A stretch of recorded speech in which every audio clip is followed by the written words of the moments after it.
So we've arrived in a super, super Soviet hotel, as you can see, and it is absolutely tiny, and it's also the most expensive hotel I've stayed in for a single night in quite some time. Uh, this room is about £19 a night. You have to bear in mind we are in Kazakhstan in the east, not in Almaty, where for £19 a night you could get an okay hotel much bigger than this. So this is a really one of the most sort of former prestigious sort of hotels in Kazakhstan. It is absolutely a monster. And just to give you an idea of how big this place is, Ust-Kamenogorsk is like where all of the power stations are. It's super Russian. I don't think I can open this window and show you actually. Well, maybe. Yes. On the Soviet windows. Oh no, I can't open the. Can I open that one? No, I can't open that one. So I don't know if you can see outside, but I was really apprehensive because I booked this. And by the way, the £19 a night is the cheapest thing online in all of Ust-Kamenogorsk. Ust-Kamenogorsk's a really expensive city because it's formerly like really industrial, and we have giant military and power plant complexes. I think there's a nuclear reactor here, or former nuclear reactor.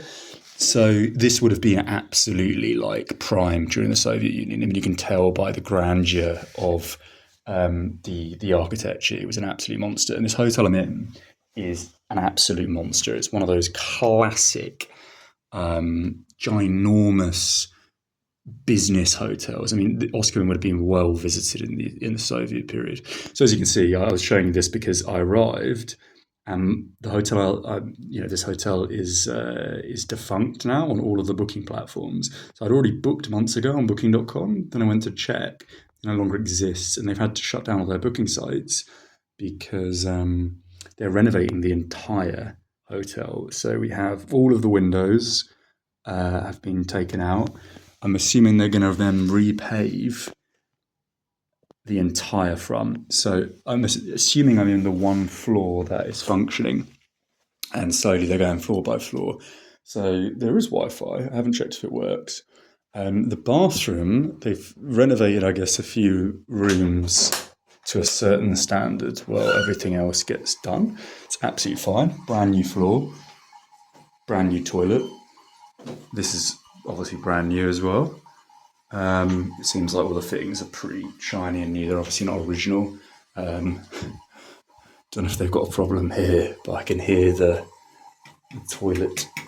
Yeah, I mean, all the tiling's new, as you can see. They've obviously just had an issue with that. But, and yeah, it comes with breakfast for £19 a night, so not bad.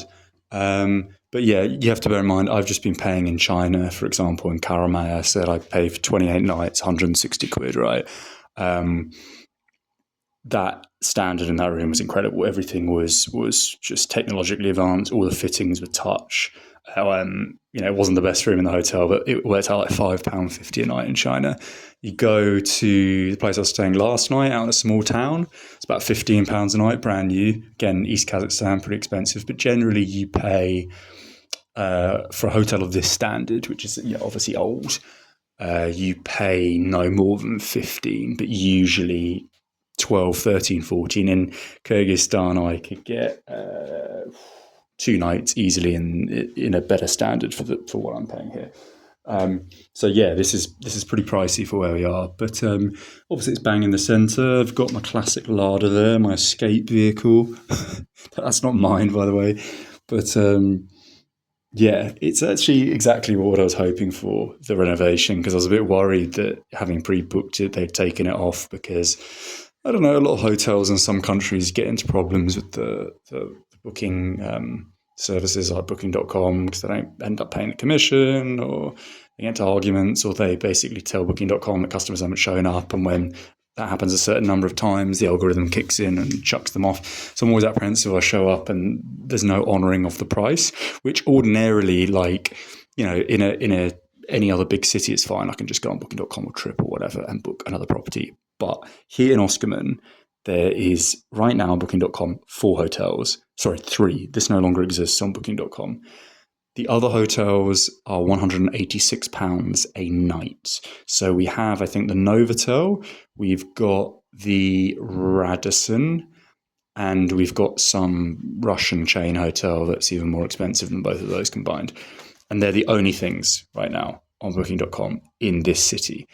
And I just took the Marshutka from a little town I was staying at 20 kilometers from the Russian border.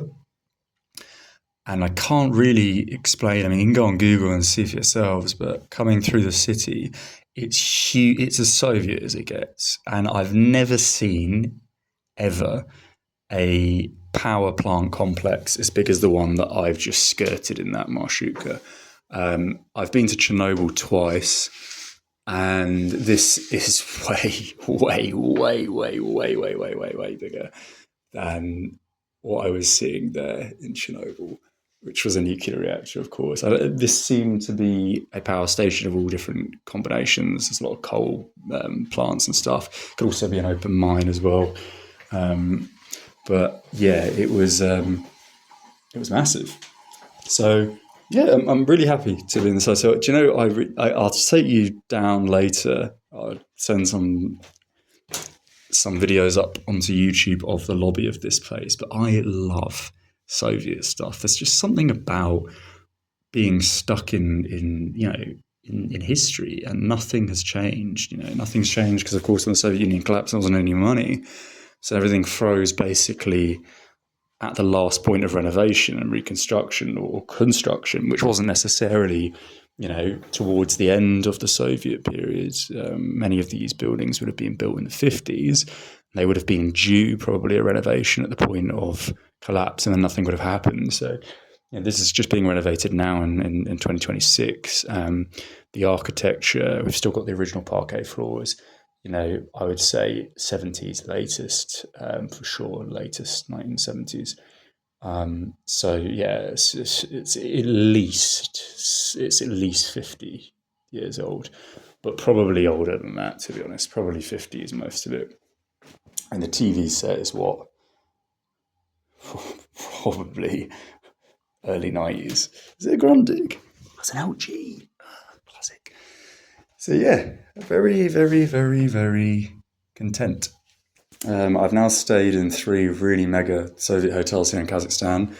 Aktobe was for sure the winner. That was full on Soviet Union, because the women that worked at the reception for sure had been working there since the 1960s. They still had bleach blonde hair, even though they were like 65, and they were dressed as if they were like in their 20s. It was like full on, like something that like a show you pay for, like a cabaret or something, but it was real. So now I'm going to order a massive load of shopping from Walt, healthy food, and then probably rest for the day and then go and check out the city tomorrow. It's a lot bigger than I thought, so it's not going to be a foot option for the most part. It's going to be Yandex's. But yeah, I don't know, for me, I like this stuff. I really, really just like the simplicity of these Soviet hotels. Not too keen on paying £19 a night for this. Which, by the way, is what was the big hotel chain I was looking at recently? Yeah, in Algeria. In Algeria, you could stay actually in an Ibis, which obviously is a budget hotel, but it's all brand new for the same amount per night. Anyway, good stuff. I'll leave it there.